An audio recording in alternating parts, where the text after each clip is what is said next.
Hey, howdy, hey, welcome back to my channel. For today's video, we're going to be reviewing RuPaul's Drag Race UK versus the World, episode 3. So if that sounds good to you, make sure to hit that like button, comment down below, and hit that subscribe button. Come join the Sandwich Hour community. And without further ado, let's get this video started.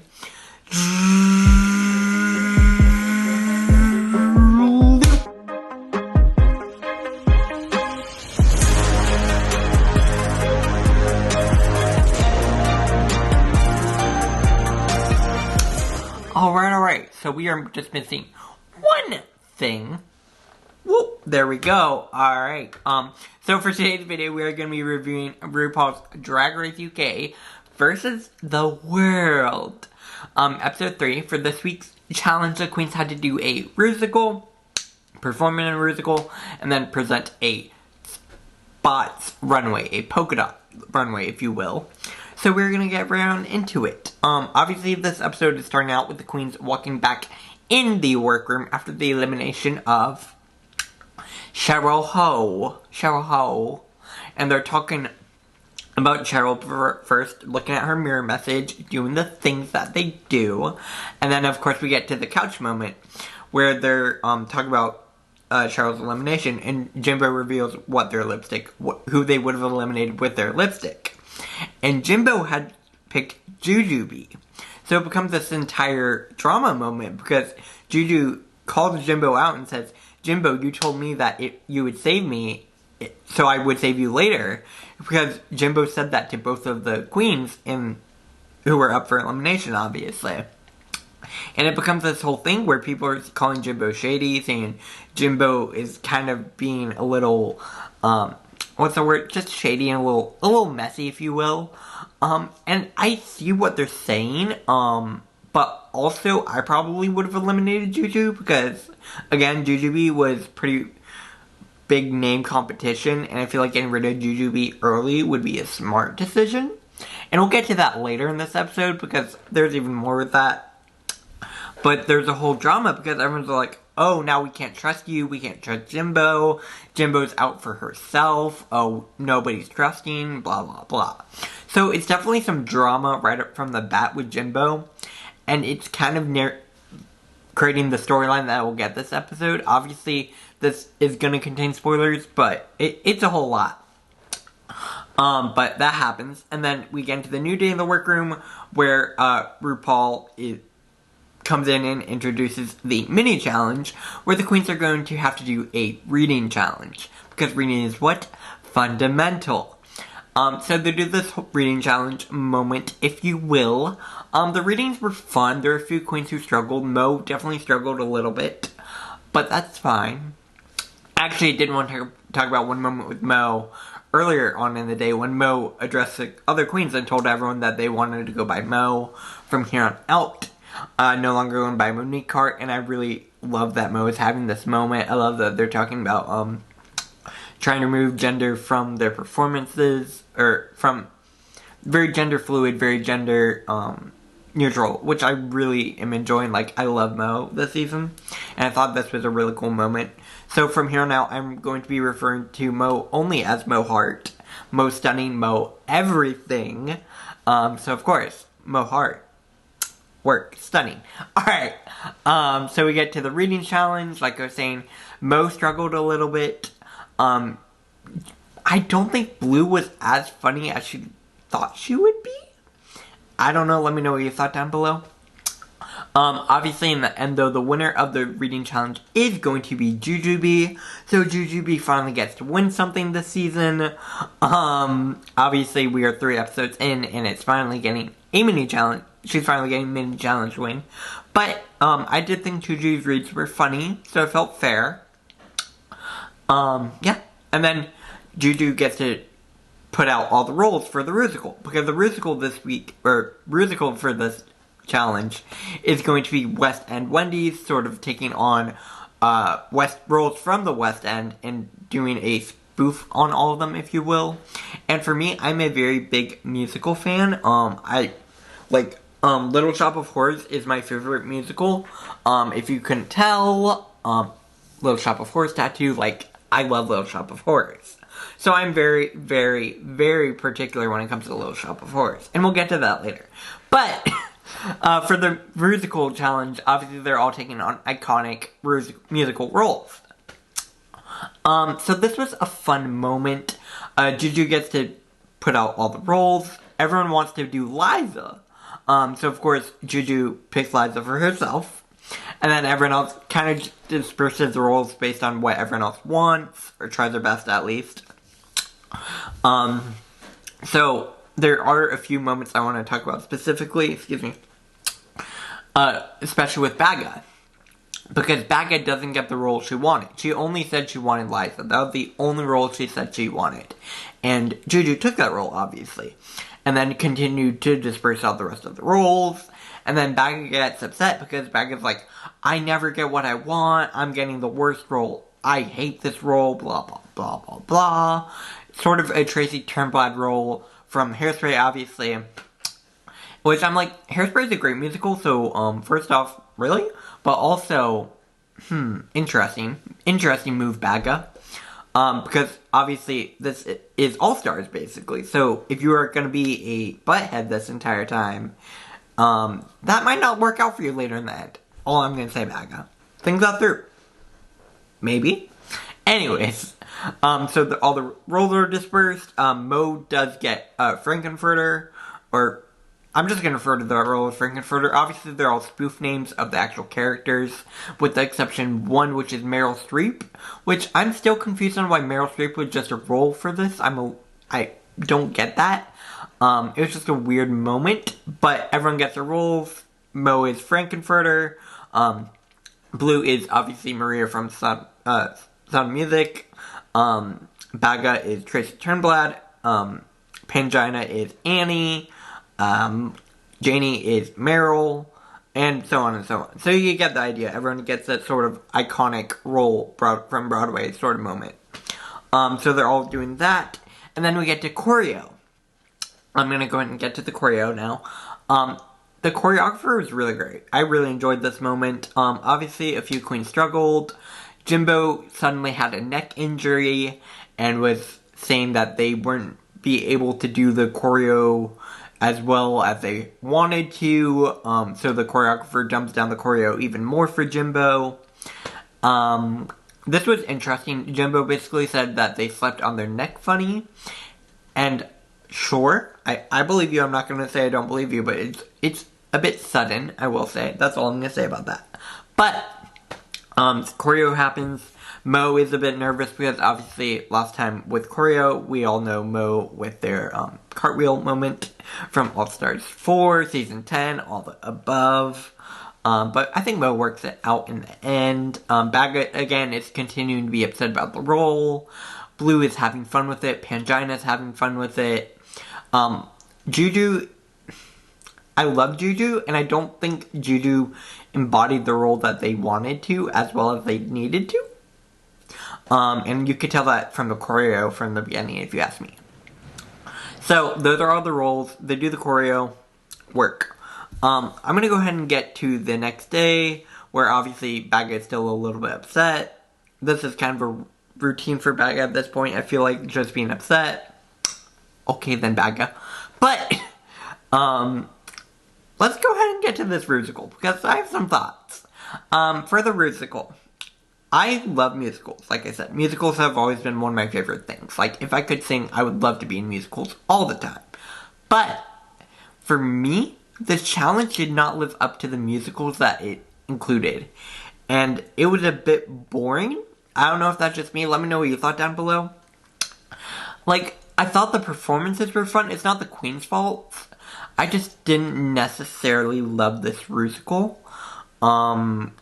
It didn't do what it needed to do for it to be a musical, West End, Broadway musical. You get what I'm saying? Like, it didn't do what it needed to do. There are a few queens that I will talk about specifically.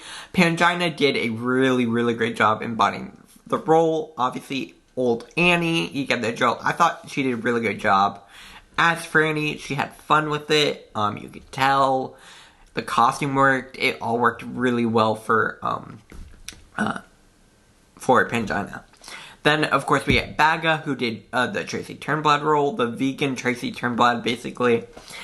This didn't do what it needed to do either, and Tracy is a very big role, like, that Hairspray is a very good musical, and the role of Tracy is a very crucial role, and I don't think that Baga did what she needed to do for that role. The costume worked, but I don't know, it wasn't my favorite. Then, of course, we get, I do want to talk about Moe's Frankenfurter. Alright. So, I don't know, I'm not going to blame Moe for this. I'm going to blame production for this. The Frankenfurter role was not what it needed to be. Frankenfurter, how do I put this? I love Frankenfurter, and this was not Frankenfurter. It didn't give what it needed to give. I was upset. I love Frank. I love Frankenfurter. Like, clearly, tattoo, right? And it didn't do what it needed to do, and I was upset about it. Again, I'm not going to blame Moe for that. I think I'm going to blame production. Then we get Blue's Maria. I thought Blue did a pretty great job. It was a good production, good show. When it comes to Juju as Liza, again, Juju is very much so not bringing Juju the way we need Juju to be. And I'm nervous. I'm nervous for Juju. That's what I'll say about Juju. For Janie as Meryl Streep, I thought she did a great job. I enjoyed it. Fun performance. Yeah, it worked. For Jimbo as Dodo, the Toto dog, I was bored. And it didn't do what it needed to do at all. And I was worried for Jimbo. Especially with the drama from earlier in the episode. Like, I love Jimbo. And I was really, really worried for Jimbo at that point. Like, you get what I'm saying? Like, But, yeah, I think that was everyone. Yeah, I think I went through everyone. So, in terms of the musical overall, I didn't get what I needed to get from it. I'm sorry. I was bored. I was bored. Being real. I was bored. Now I'm going to go ahead and go through Runways. Again, the theme was polka dots. There are certain runways that were really great. And one in particular that was kind of shite, if I'm being real here. So, obviously, I really enjoyed Jimbo's runway. I thought this was really well put together. Really great moment. I loved it. Honestly, really, really good job from Jimbo. Blue's look, I really liked. I love the polka dots. The makeup was great. I love the faces on her arms. I thought that was fun. Again, it fit the category. The makeup was great. Like I said, work. I also really, really loved Pangina's look. Pangina probably had either Pangina or Jimbo were my favorite looks of the night. I loved this look on Pangina. I loved the polka dots. I loved all of it. Great job, Pangina. Janie was fine. It wasn't my favorite, but it was safe. It was a cute look. It was a very cute look, I will say. It was cute. When it comes to Baga, I would have put this, with this look, I would put Baga in the bottom. I didn't like it. I thought it was pretty bad.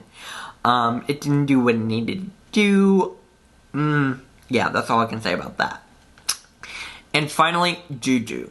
What was this, Juju? I love you. I love Juju. I love Jujubee. Every week, Juju is bringing shite runways, and this was honestly one of the worst ones. What was this? This wig was bad. The look was bad. The leggings were bad. I like the shoes.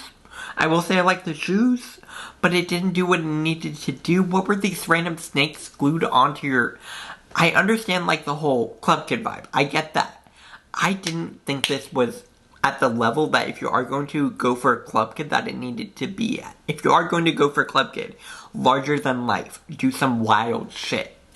And Juju did not do that. It was pretty bad. It was really bad. It was really bad, if I'm being real here. The wig was bad. I covered it all. It was bad. It was bad. It's bad. Can I say it was bad another time? Anyways, when it comes to placements, obviously the safe queens this week are going to be Baga and... Oh wait, I did want to talk about Moe's look. Moe's look. Obviously inspired by Monsters Inc. I love this. I love the colors. I love the wig. I loved it all. The makeup was gorgeous. Moe, work. This was another one of my favorite runways. Moe, Pangina, and Jimbo. Those were my three favorite runways. Yes, yes. If I were to pick one overall, it would probably be Pangina. But those are my 3 favorites. So, obviously, the safe queens are Blue and Baga. For me, I would have had the safe queens being, Jimbo. I think I would have, no, correction. I would have had the safe queens being Blue and Mo. I think they did fine. I think they should have been safe. When it comes to the bottoms, I would have had the bottom three being Jimbo, Baga, and Juju. And ultimately, yeah, the top 2, I do agree with Janie and Pangina being the top 2. I think that was fair. They look great. Their performances were great. Work. When it comes to the ultimate bottom 2, I would have picked it being Juju and Baga. Again, let me know what you think down below. Maybe I'm being a little bit too harsh on Baga. But with the attitude in the workroom, I would put Baga in the bottom. Full T. Obviously, that's not the case, though. The safe queens were Baga and Blue. The bottom 2 ended up being Jimbo and Juju, and the top 2 still being Pangina and Janie. So when it comes to the deliberation for Janie and Pangina, they meet with the queens. Again, Jimbo is being called out for the allies stuff moment from the beginning of the episode. Very much calling out. You get the drill. Like, it was very clear to me what was gonna happen, and I was getting nervous. Because, especially with Juju, this was her second time in the bottom 2, right? And in my opinion, she could have been the bottom 2 episode 1 as well. So, I'm nervous for Juju, and I was nervous for Jimbo. Yeah, that's all I can say. The deliberation happens. Then we get this lip sync between, between Pangina and Janie. For the lip sync, Pangina definitely owned it. It was very clear from the beginning that Pangina was gonna win.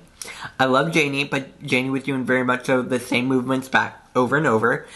Pangina was having fun with it, brought out props. It was a whole moment. It worked. Obviously, in the end, the winner is going to be Pangina, so congratulations to Pangina for getting 2 wins. Very much clear front runner at this point. Like, I'm so happy for Pangina. Obsessed. So that does mean Janie is safe. And then, the bottom 2 come up, being obviously Juju and Jimbo. And Pangina reveals her lipstick, which is ultimately going to be Jimbo. So, unfortunately, that does mean Jimbo had to sashay away. For me, I would have picked Juju because it was her second time in the bottom, and Jimbo had already had 2 wins. But then again, you're also getting out some pretty fierce competition by getting rid of Jimbo. Whoa. So, I mean, I kind of get it. I don't know. Let me know who you would have eliminated down below in the comment section. But that does bring the end of this review. Next week is going to be the Snatch Game. Of course, I'm super excited for Snatch Game. It's the whole moment. I'm super excited. Let me know what you thought about this episode down below in the comment section. Like this video if you liked it. Share it all over social media. Hit that share and put it on Twitter, Instagram, and all the above. And hit that subscribe button. Come join the Amateur Hour community. We have a fun time over here. And I will see y'all later. Have a good rest of your day. Bye.